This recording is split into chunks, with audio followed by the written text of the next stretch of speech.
Okay, I guess so. I guess I could check. Yeah, I think it would be very respectful. Well, Mom, if I'd asked you, what would you say?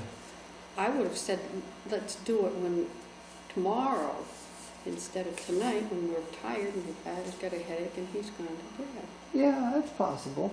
Yeah. But I don't want you to have to prepare too much. I just figured at this point that I was going to have you interview him. Interview him. Oh no, we're too tired. Yeah. Tired. I thought you were getting a cord to download. I told you. Well, the cord is there to do that. Will it fit? Is it small enough to fit? Yeah, it's the same. It's the right cord, but I didn't pick this up for that, and I didn't even know that till I opened it up here. Oh, so that's what I thought you were doing. Well, I got 2 hours of tape, and she tells me that I can't do much more because it's 80 gigabytes, and I told her, well, I got a terabyte of storage, so I figure I can pretty much do whatever I want at this point. I just have to keep going taping. Redoing it. She gave me 2 tapes, 2 hours worth. Why don't we try doing it tomorrow? Well, we will, but Yeah. I was hoping that you'd both be awake. How long did it take me to get back here? You know, I just got upstairs. I hadn't even brushed my teeth or anything else. I had enough time to change my clothes, and I was surprised when I heard the garage door. Yeah. I don't know what this thing does here. There's all kinds of stuff in this darn camera. I don't know anything about it. Jeez. I don't like that backlighting. That looks good. The idea is to just get raw video, and I'm going to dump it on the computer and burn it to DVD, and just... I don't have the software to edit this thing with very well, but she's got it.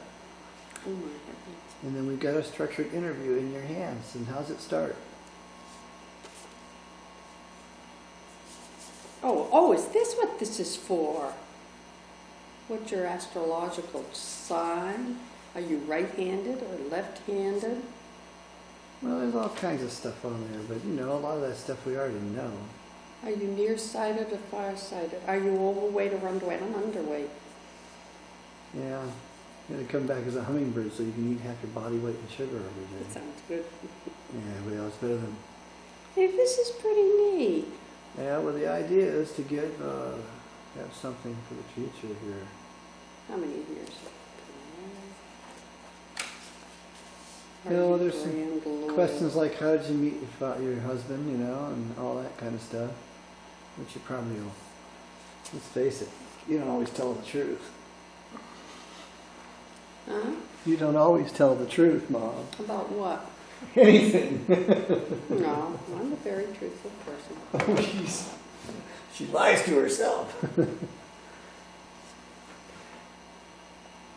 I don't know much about this thing. I don't even know if it's working good.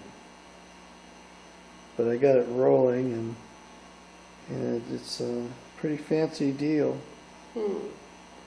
Anyway, I got to get this back to her by Wednesday. Pretty neat. It's a good picture on it. I'll show it to you if you'd like. Yeah, let me stop it.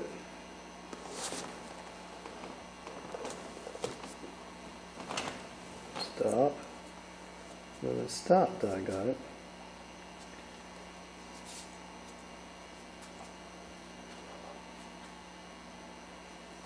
Let's see. I guess if I hit record and release it.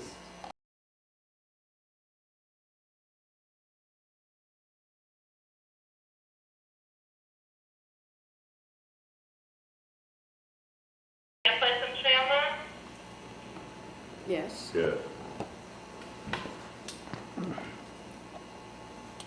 what is your name? John Kent, K-E-N-T. Is that your home address, John? That's my son's home address. We're just visiting. Okay. And where do you live, sir? I live in Alaska. The phone number you can be reached at? 907 5-7. 357 1323. 907-357-1323? Yes, that's in Alaska. Okay. Is that a cell phone or is that a home number? That's a home number. Okay, what's the number you can be reached at here? So the officer or client can report over the phone. Okay. What's your number? 480 480 262 1426. 262 1426. Okay, 480-262-1426? Right. What's your number? Does it look like they shot it out with a BB, or? Yeah, it looks like a BB. It must have happened during the night. Several others were shot too. There's several others on the street that the rear window was, knocked out completely. The window's still there, but it's all shattered. Safety glass. Must be tougher than the others. The others exploded outwards. And it's in a motorhome. Yeah, we've gotten a lot of calls on this today, so I'll have an officer contact you by phone and take the report, okay? All right, All right, bye-bye. thank you. You need So we'll call and take the report You by need, is this phone. like a hole in the head, huh? Oh, but can't do anything about it except take care of it. Okay, who do we call? The Safeway on the glass? Safe Light. Safeway? Safeway grocery store? No, that's the glass. Oh, Did you get a number? No, I didn't look that up yet.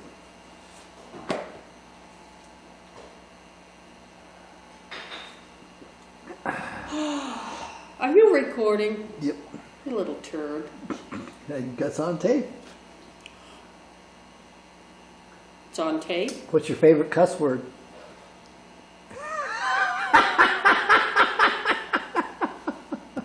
That's on videotape. Nobody can read lips. I bet you could read it. Because I know what it is. I have vowed to make it something else, but I don't know what. See, that's your father's favorite too. I don't know how to do any of this stuff. Well, there's a Zoom on here and all kinds of What'd the stuff. doctor tell you? I go to work tomorrow. Oh. Well, I guess we're going to be here tomorrow, Taylor. PB Zoom. It's not doing it. Playback Zoom. Okay. Menu. Insert. Did you find it, John? No, I'm still looking at. Bring it over here, dear. A whole bunch of Safeways here. Safe Light. Oh, Safe Light. Safe Light? Yeah. SAFLITE. Safe Light Auto Glass. Well, actually, we're going to get on the road right now. Hey, what? We're going to get on the road right now, so I need you to find your number and write it down. Take it with us.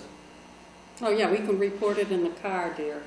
We need to go. If I could read these little goddamn. Bring the phone book over here, love. Looks like they don't See, have one. in You Canyon. don't give me no respect either. Cave Creek Road, that's the nearest? Well, that's too far away. Cave Creek? Cave Creek's on the other side of town. One, Scottsdale, Mesa, Tempe. Just fine. Mesa and Tempe are close. Is there a Chandler number? I didn't see one. I can't read that little detail that much. Boy, it tells you what location is, it's even smaller than what the numbers are. Right over here, it's Safe Light. A bunch of them. Safe Light Auto Glass. Okay, that's Phoenix, Elwood, Pepper Street. Ooh, Safe Light, Glendale, Phoenix, Cave Creek, Guadalupe Road, Tempe, Guadalupe, and Southern. That's it. Where do you see those? Let's call them and we'll see if they got anything down here. Wait a minute, Taylor's gonna check it out. Ugh, it takes 3 of us to do one job. Jeez. They may refer us to the place anyway. Don't know. But let's get 3 quotes. 800-2727 is 24 hours to schedule. 2727? 800-2727. And then the closest one in here is in Tempe, and that's 480-969. There's 2 numbers here. One is 4912, and the other one is 4550. Wait a minute, 969? Yep, Both of them? yep. Go ahead. 4912 and 4550. That's it. I better go to the 800 number, I guess.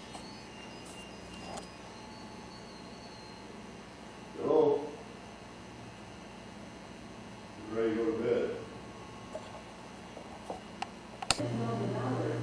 All right, go sit down in the chair. I'm not doing it, you get over there. No, I don't know whether, he's done me. You did the whole thing with all this book and stuff? What, you know, they just want your picture, is that it? Well, you talk, but I don't know. What the hell to talk about? Well, I'll ask you some questions. Give me the little book. Go ahead. Let me see. I gotta set this. Sit back. Sit back. Okay. Now, for the beginning, why don't you just say your name, where you were born, what town, what state? You look good. The recording? What's your name, dear? My name is John Forrest Kent. Where were you I born? was born in Exeter Hospital, Exeter, New Hampshire, on the 23rd of September, 1929. And the youngest recollection that I can remember is that I had bronchitis. My mother took me back to the doctor, who was our uncle, and he gave up and said, "There's no hope," and she brought me home, and we had a nanny named Grammy Net, and she came up with this concoction of onions, roasted onions in a bag, and they would cook up the onions, put the bag on my chest to draw out the soreness, and then keep repeating that. And I can remember to this day the smell of those onions every time I smell them. And they tell me I was only a few months old at that time. After that, I don't remember anything until I went to the first grade and went to school. And we went to school in Newmarket and went all the way through 12 grades, 3 different buildings, and graduated from high school. And that was 1947. My class had no anniversaries all those years, and they had a reunion on the 50th, and they enjoyed it so well that in 1997 they have a reunion every year since then, but we don't get to them all. And that's the end of my life. Oh, that is not the end of your life. Well, you didn't have any more questions, so I guess I'm... Oh, but you're just giving the background right now. Why don't you tell about what was your favorite class in school, high school, your favorite teacher, favorite color, favorite friend? Who was your best friend in school? I never had too many favorite stuff in high school. Didn't like any subjects in particular? No, I didn't really care for it. I worked all the way through, when I was 13, I got a job at the grocery store, 2 doors down from where we lived, and my first job was bagging potatoes. And potatoes came in a 100-pound bag, and you had to bag them up in these brown paper bags, 5 pounds in each bag. So that was my job, and I got 35 cents an hour. And my best buddy in high school was Douglas Webb, and we did everything together. Never had an argument. We finally separated when I commuted to the University of New Hampshire, and he went to Middlebury College in Vermont. And we hadn't seen each other until the 50th anniversary get together. So that was about it. What about you and Fred and Douglas? Yeah, Frederick York was what we called our 3 Musketeers, but he lived out in the country, and he went to school in Durham instead of Newmarket, so we didn't get together to see him too often. We have gotten back together with him in the last couple of years, and it's kind of interesting. He has worked in construction as a supervisor, and he worked for McDonald's for a number of years recently. Every time they built a new McDonald's, he was right there to supervise it. And now he's no longer working with McDonald's, but he's branched out and staying active, and he's 75 years old also. So he's not retired, he's still working. A few people have been there. are still working at 75, and he doesn't want to quit. So, What about when your grandfather used to take the family for rides on Sunday? oh, we used to go to York Beach on Sunday, and my mother would make up a big picnic lunch, all sandwiches and hard-boiled eggs and everything, and we'd take drinks with us, and we'd all get in a little packet that my father had, which wasn't too old for them. But we lived with my grandfather, and he owned a hardware store down in the main floor of the building, and then we lived upstairs in 2 levels, the 2nd and 3rd floor. And my grandfather liked to, we had a den that he'd go into in the evening, and he'd smoke a cigar, and he always had 724 cigars. So when we took our ride on Sunday, my mother and father would be in the front, and one of us kids up there, and then the other 2 would be usually my brother and I in the back seat with my grandfather. And he insisted that the windows be all rolled up. There was no open windows, no air coming in, and he'd smoke his cigars all the way to York Beach, Maine. And today, where we used to sit out on the rocks and look at the Nubble Lighthouse, is just mansion upon mansion. They look like hotels instead of houses, and it's so overly developed that you couldn't imagine it. And at that time, you could have bought a lot that had the view of the ocean, Atlantic Ocean, for very few dollars, and nobody was smart enough to make an investment. Now they're out of sight in prices. So when we were living together, my uncle, who was my mother's brother, lived with us also. He was married, I guess, at a young age, and his wife, his new wife, I think, died in the first year of the marriage, and then he never remarried at that time. He was a bachelor, and he always drove Hudson automobiles, and my father and grandfather always drove Packards. Well, one time my uncle had his Hudson vehicle at the garage in Newmarket, owned by Shelton, C.K. Shelton, and they gave him a loaner to take home because they were going to be working on his vehicle for several days. And behind the barn, where they had the cement and all the hardware material, there was a 2-car garage, and he put his loaner car in there about 11 o'clock in the evening, and about 1 in the morning the garage was on fire and burned down completely, and then burned down our automobile too. And I always remember standing out on the porch, which was 3 stories up, and seeing the firemen run a hose on the upstairs window in the garage, and they hadn't even broken the window. They didn't know enough to break the window to get the water inside. But anyway, that was a total loss. And so my mother was taking care of 3 of us kids, my father, my uncle, and her father. So that was a pretty big family for any one person to be making a home for. Plus, we had store hours on Friday and Saturday nights that went beyond 6 o'clock in the evening, so my mother would have to cook and serve food in shifts, so my father would come to eat, and then maybe my uncle, and then they'd go back to work, and my grandfather would come to have dinner. So that was quite a process.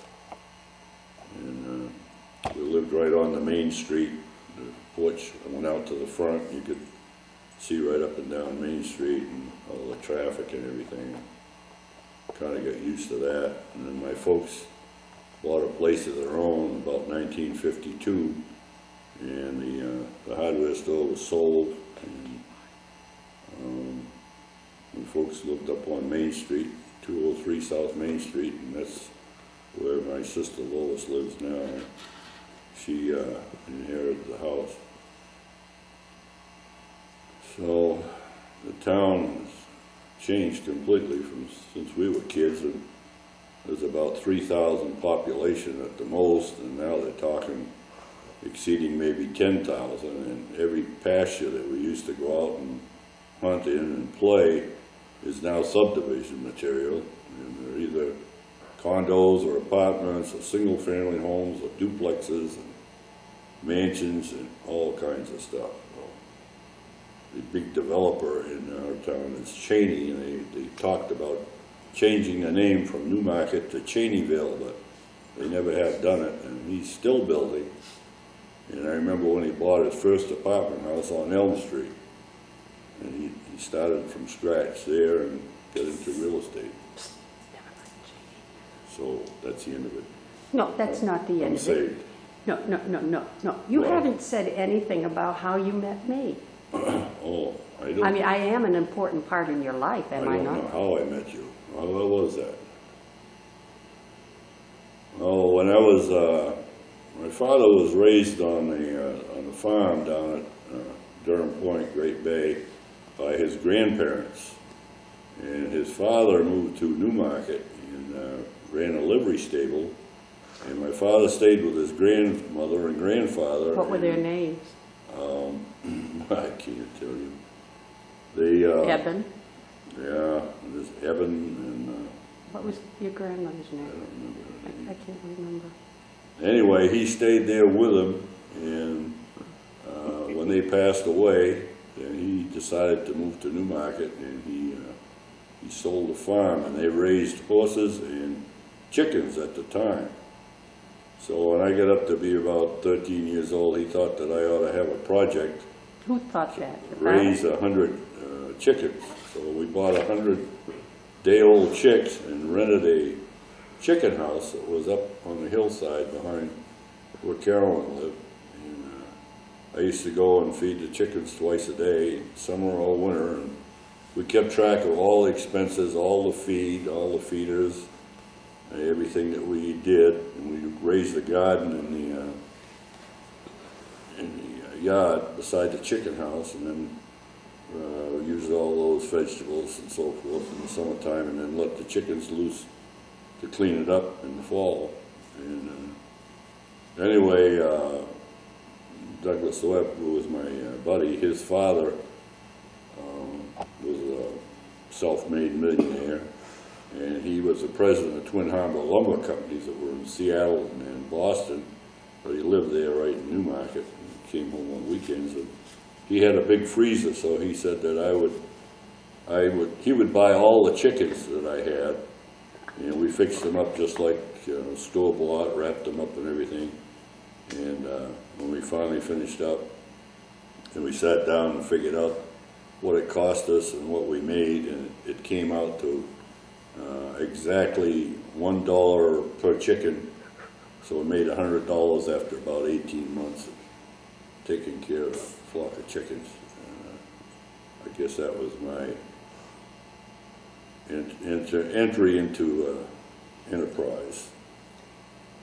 And then I saw Carolyn, we'd go by her house sometimes. The path was 2 different paths you could get to the chicken house.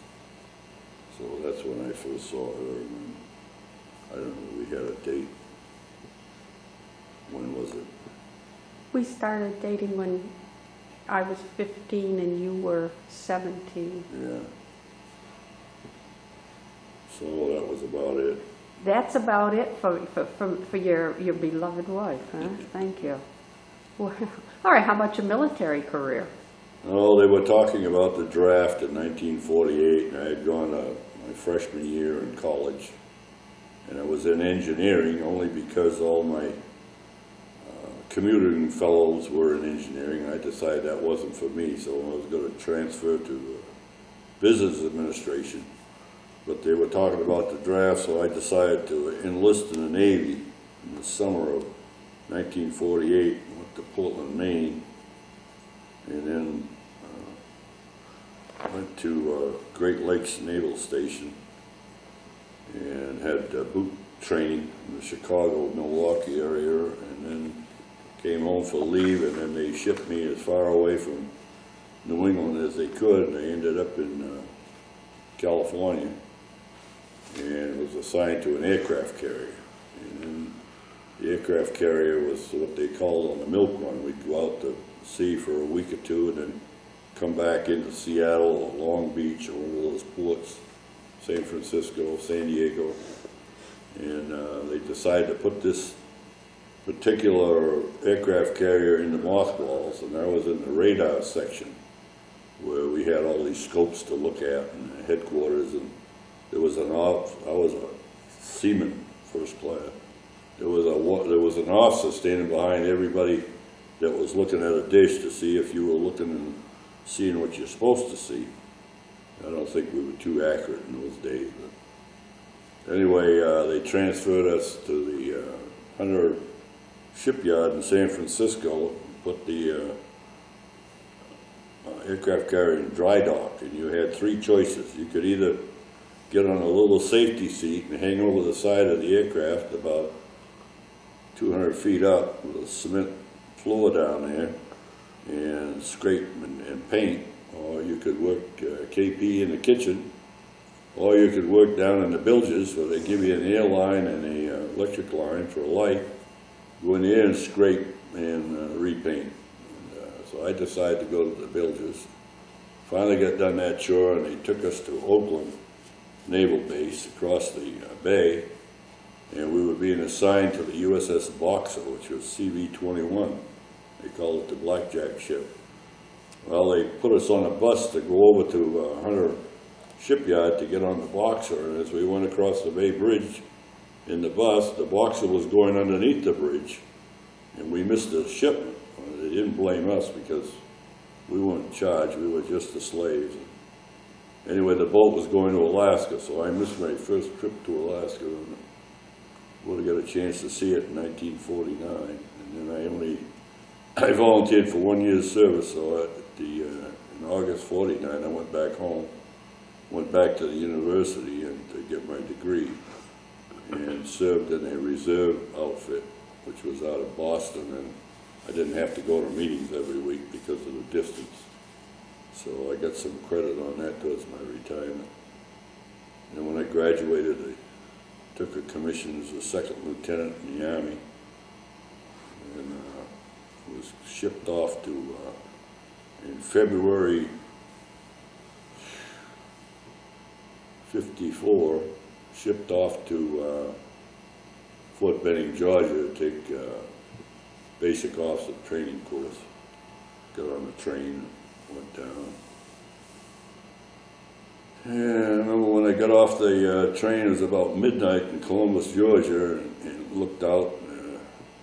In New England, we hadn't seen too many black people, one or two maybe in the community, and everybody was black when we got off the train, and they were playing Elvis Presley's Blue Suede Shoes, and finally caught a bus out to the Fort Benning and spent several months there. Then got assigned to Fort Jackson, South Carolina, went home and got the family and spent 3 years in Fort Jackson. Then got assigned to Europe, and we were over there for 3 years, 60, 63. No, first you went to Iran. Oh, yeah, that's right. After Fort Jackson, I took the family back to Newmarket to live, and I had what they call an undesirable assignment by myself in Iran for a year. I was over there for basically 1957. Came back, and we went to Fort Carson, Colorado, another 3-year tour, and then from there we were assigned to Europe, 60 to 63, and then transferred to the Finance Corps and came back to Fort Harrison, Indiana, went to the Advanced Finance course, got assigned to Boston Army Base for 3 years, and then from there to Command and General Staff College at Leavenworth, Kansas, and then to Vietnam for a year, came back, and then had orders to Alaska, 1969, and then retired at Fort Richardson, Alaska, 1976. Retired. Okay, it's on. Well, Taylor was born in, we were married in August 51. And Taylor was born in October 52. And I was trying to finish up college. And so I was working night shift at the mica factory in Newmarket and going to school daytime. And it was a joy to behold. And, Tell how you used to take him in the bathtub with you. yeah, I used to take baths with him and so forth. One morning he made a floating deposit. So, anyway, You used to take him in bed and sleep with you? yeah, I used to sleep with him. We were just barely getting by on a budget. And No. then in the next year, Susan was born. And I remember she was born on one of the best waterfowl hunting days that there was. It was like a hurricane blowing. And I had taken Carolyn to the hospital, and I was standing by for word of what was going on. And I guess I didn't work at the grocery store that day, but I couldn't go hunting either, so I was sort of in limbo. And finally she was born, and then when we went into the military and got assigned to Fort Jackson, 2 years later, then Jay was born. And, he's the only one born in a military facility. And so we had 3 children in 4 years. Decided that was enough. So they've all gone their own schedule, so we hope they'll make out all right in the future. What about hunting? I decided that I was a waterfowl hunter at an early age, and my father gave me his shotgun to use. I used to go out before high school in the morning. I had a license, had a vehicle at that time, and I always come home at early time to get ready to go to school. My brother would be up and he'd say, "Well, what'd you get today?" And because I hadn't ever shot anything, come home one day and he said, "Well, what'd you get today?" And I said, "Well, I got 2 wood ducks." And he said, "I guess you did." "Probably you did, yeah." And he went downtown to get a newspaper, and when he come back, he said, "I want to see the wood ducks." And I showed them to him. He said, "Boy, they are beautiful. You ought to get one of those mounted." So that's the way he got me started in my waterfowl collection.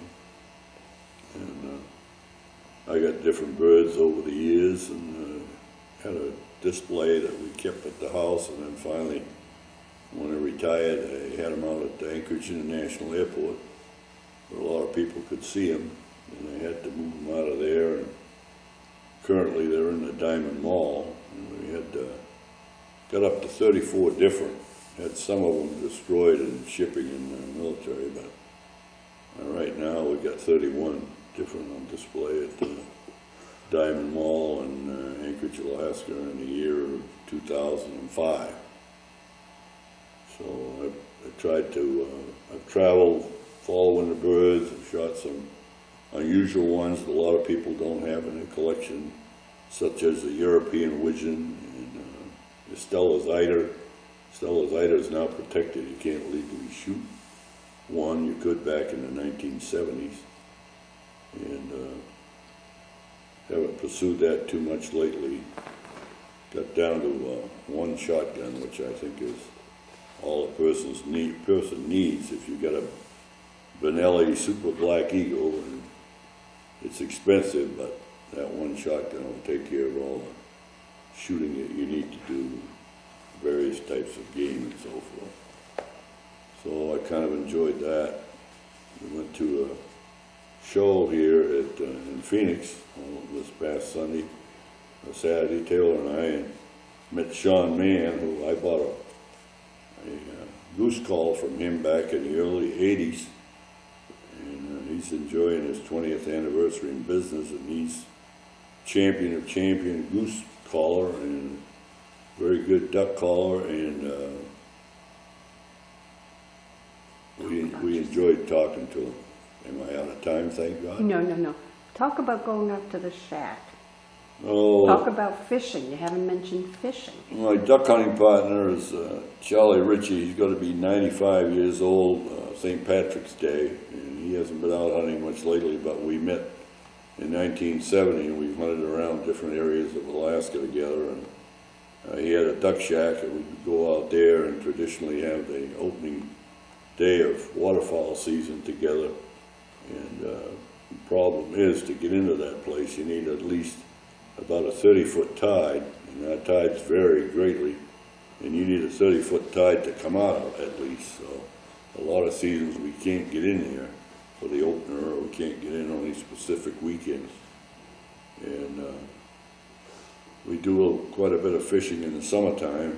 And we go for halibut in the Cook Inlet, which is at Deep Creek, which is about 225 miles south of where we live, almost to the end of the road. And you can sport fish and catch 2 per person per day. Biggest one that I have ever caught, I've caught 2 that weighed 175 pounds, and then we've caught a lot of others that are smaller. And we like to get the 30 or 40 pounders, which we call chickens, because they're real good eating. And then we fillet them out and food saver, vacuum pack them, and put them in the freezer, and have them for the winter and give some to friends and so forth. And then when we go to the river, that's usually in May and June that we go after the halibut on the good, what we call the good tides. And then in July we go to the Kenai River, and they have several runs of red salmon and king salmon, and we fish there. You can sport fish if there's enough fish coming up the river, which takes at least 20,000 or more on a daily basis. And some days we've had 100,000 fish come in the river, and then it's fantastic fishing. And then as residents, we're allowed to dip net fish, so rather than dip net from the bank and stand in the deep water and the mud, we dip net from the boat. And you have to have one person to run the boat, and then you have to have 2 nets, one on each side of the boat, and you're like troll speed. You get your nets tied on. If you try to do it with 1 net, you just go in circles, so you got to balance the boat with 2. And then your net can't be more than 5 feet across with a suitable handle where you can push it down into the water, get it down near the bottom. And we're allowed personal fishing by numbers of people in the household, and then we have a season limit on that. And when you get so many fish, you have to record them on your license. And then we normally try to go with like 3 people, which is a minimum. And then if we got 3 households represented there, we'll split the fish 3 ways. And what I normally like to do is set a limit before we go, because we could conceivably come back with 100 fish, and I don't want to ever do that in one day or one tide. So we usually set a limit of maybe 45 fish, and then we divide them 3 ways, so we get 15 apiece. And then our smoker that we use, which folds up and is portable, we wait now until we get home at the end of the season to do our smoking, but we can handle 10 big reds in that smoker at one time. So that would give us 10 fish to put in the smoker, and then we'd have 5 that we could fresh pack and freeze and bring them home that way as fillets. And out of the average red, we would get 6 to 8 fillets, 3 to 4 per side. And we have quite a few days there that we can, if we can sport fish, we like to do that because it's a lot of fun. If there's a lot of fish in the river, and we can sport fish right near the campground that we're staying at. But if to go dip netting, we have to go downriver about 10 miles and get on the other side of the bridge. And there's a certain area in there where you can dip net from a boat. And it's very restrictive, and sometimes there's several hundred boats in there, and it gets really hectic. You got to watch every minute, front and back, what you're doing and what these other people are doing, so that you don't have any mishaps. And, if we get a heavy load of fish, a lot of times we'll have Carolyn come with a boat and trailer, the SUV and the boat trailer, and pick us up at the city dock, and then we don't have to fight our way back upriver with several hundred pounds of fish and 3 people in the boat. Do it a lot quicker by land. And, then, of course, there's the Silver Salmon Derby in August, and the silvers typically come in at the month of August all around the state, and they offer a lot of prizes and so forth. We haven't been to one of the derbies for quite a while. We usually finish up fishing the end of July, which is basically the end of king season and the end of the reds. Other than that, August is smoking month and recuperating from all the activity. And of course, 1 September is the beginning of waterfowl season. Our seasons are very short there because we normally have freeze up the middle of October. And sometimes if the weather is really good in September, the birds stay north, and when the big storms come up at the end of September, typically the birds will go right through our area, overfly it, and won't even stop, so we don't get much shooting that way at all. So several seasons we drove down and hunted from South Dakota all the way to Texas, and we've hunted the Pacific Flyway all the way from Tule Lake, California to the Mexican border, which you can do on one non-resident license, so it's kind of a pretty economical thing for freelance hunters that we hunt in refuges and so forth. Take our chances on the public drawings to see if we can get access to some of the better hunting. Is my time out yet? No, how about talking about your grandchildren? Elizabeth Ann. Okay, we have 2 grandchildren, 3 grandchildren. 2 granddaughters. Our daughter Susan had a daughter, and Named Kath. her name was Catherine, and She's living in Texas. she's now living in Texas. And our son Jay had 2 daughters, Susan, the youngest, and she has a son by the name of Austin. And then we have Elizabeth, and she is now happily married, and both of the girls live in Boise and are doing quite well. So we occasionally can visit them, and we'll be seeing them this summer, and we're looking forward to that.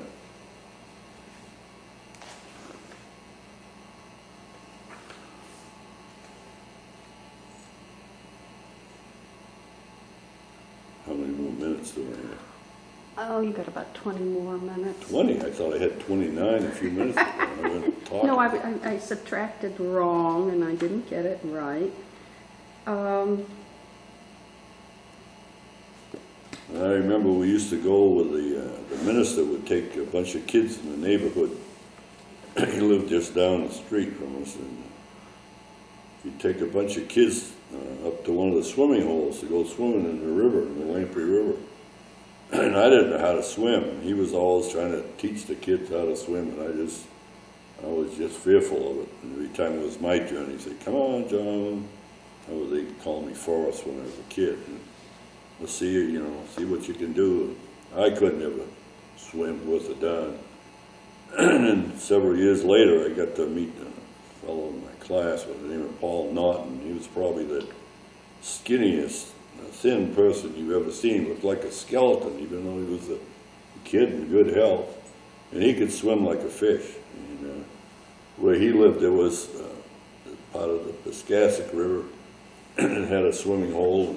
He'd go in there and over his head and swim like man. So finally, he taught me how to swim, and I really enjoyed it after that. I was pretty fearful of that water for a long time, but it seems like all the fresh water in New Hampshire is, you look at it and it looks black. I mean, you don't see the bottom of the stream or anything. And once you got used to it and you knew what you were doing, it was all right.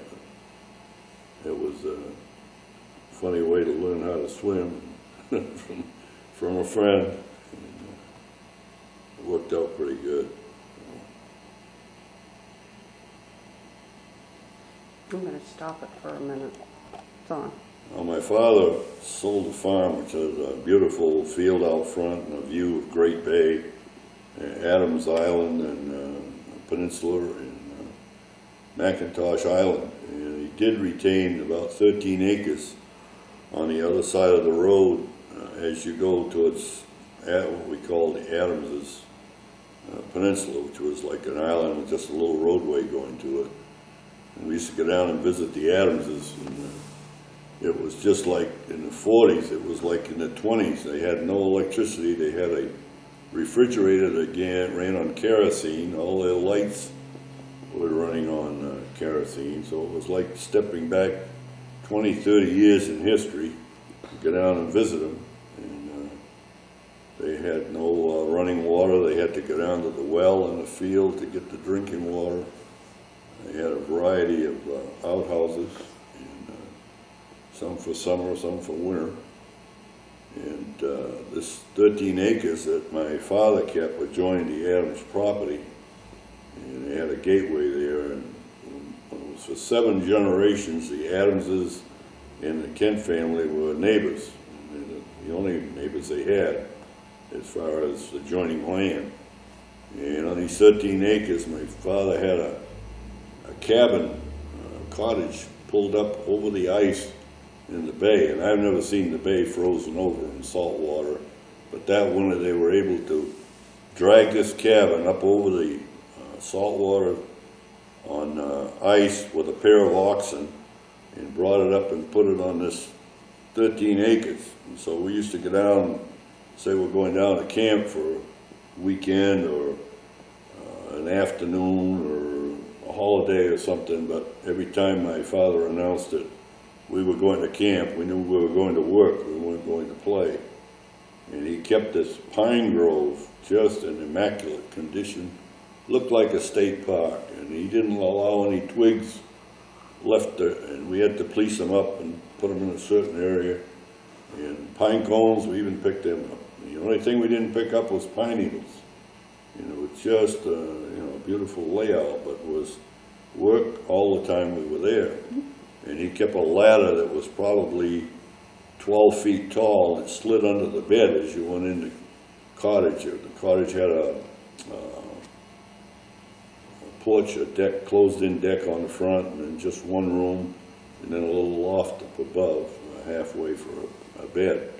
And so we would take that ladder out and put it up on the tree, and then one of us kids would hold the ladder, and the other one would go up the tree, go up the ladder as high as you could, with a little saw, and you cut off these dead limbs. So we had them cut off as high as you could reach, probably 20 feet. And of course, once we knocked them down, we had to police them up. And it was a spring there, or well water, and we were always catching frogs and getting them out of there with a sort of a trap in there.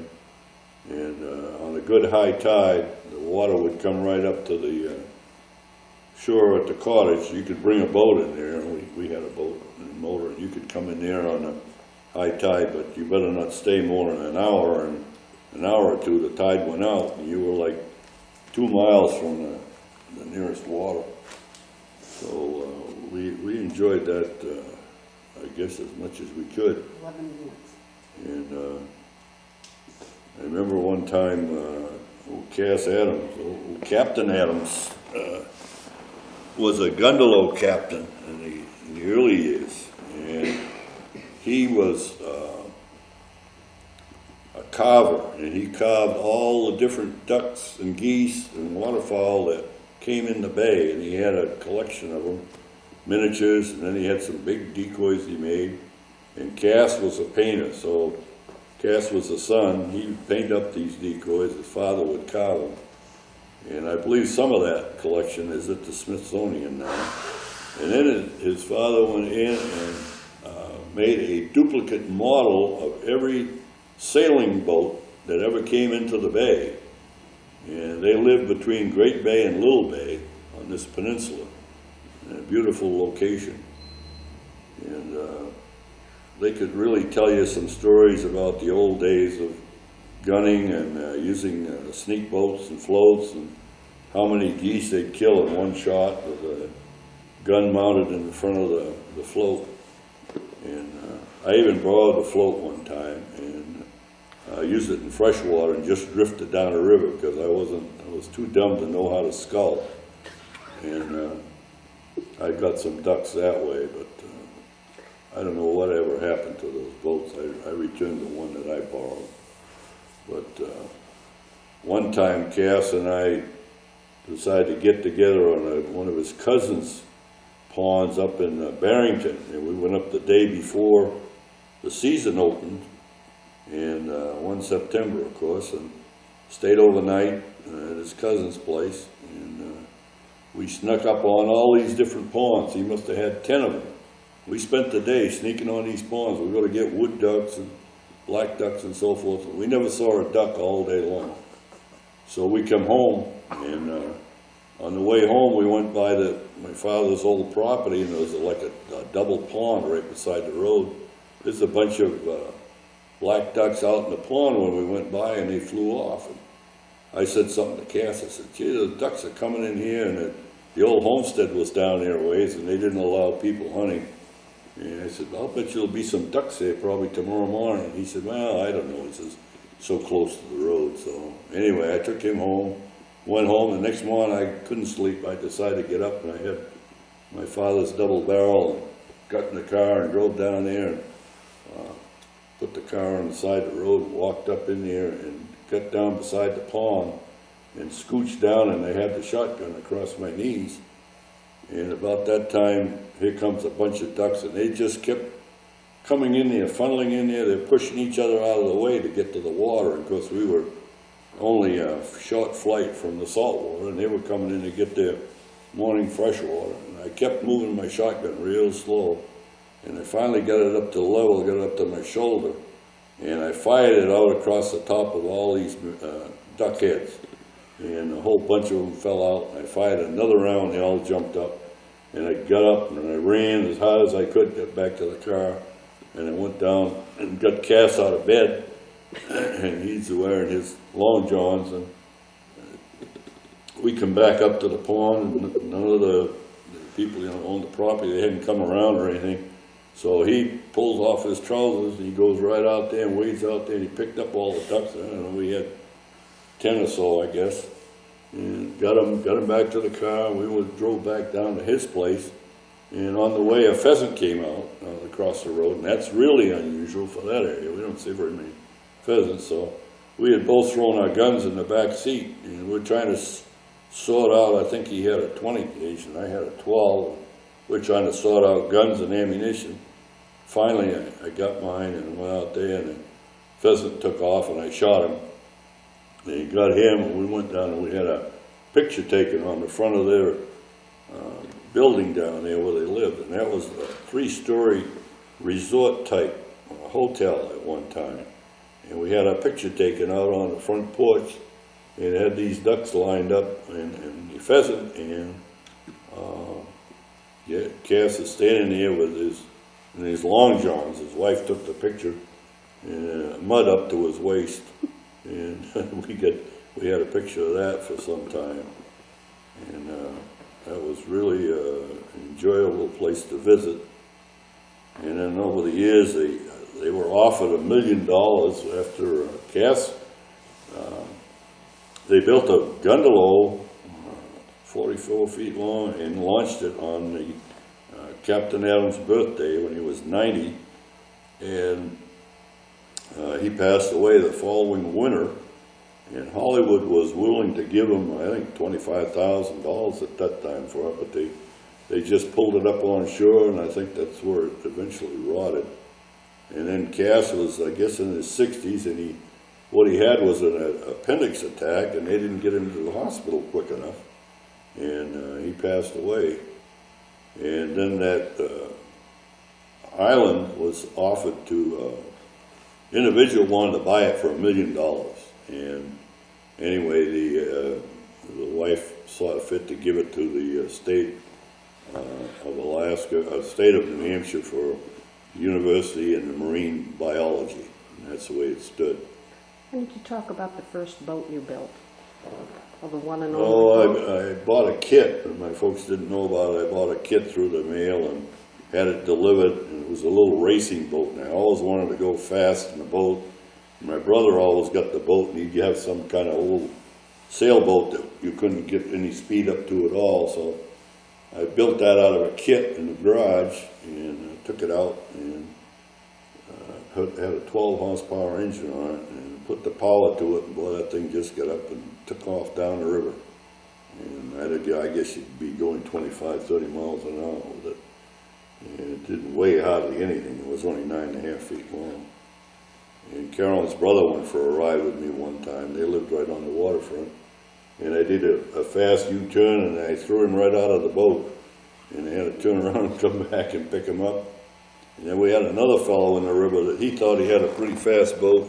He had the same size motor, so one day we were coming back, I guess from clamming, and he flagged me down. He said, well, how about a race? And I said, okay. So we went up the end of the salt water before you get to the dam, turned around, and we waved at each other and took off. And the river narrows down with two big boulders, and I was looking to see if we were going to get through that together. And then I looked back, there was nobody in sight. And I went back looking for him, and he ripped the back end of his boat right off. The motor ripped the back end of the boat off and sunk. And of course, he was hanging on to the boat. We got him out, and we went and got a pair of oyster tongs and got his motor off the bottom. So after that, he's older than I was. He's probably old enough to be my father. We always called him Dipper-Duck after that. He never asked for another boat race. I knew I could beat him because I had half the weight he had in his boat, just the way it was designed. So I kind of enjoyed that. And I don't even remember what I did with it. I guess I sold it to somebody. Got rid of it and get ready to start traveling in the military. You don't carry a bunch of baggage around with you. We did carry it with us, though, when the first move that we made. Yes, we did, because they moved it with our household, would put it on the back of the Yeah, truck. they put it on the tailgate of the great big 18-wheel van and stood it up on end. And that's how they could get it on there. And I don't know what else to say. Well, have you enjoyed doing this? Doing what? Recording this? Oh, yeah. You have so many more stories to tell. Oh, yeah. Yeah, I don't know, half of them are worthwhile. everything's Worth worthwhile. listening to or not. Everything's Just, worthwhile. it's been a full 75 years, I guess. Yeah, good 75 years, huh? So this was a good thing I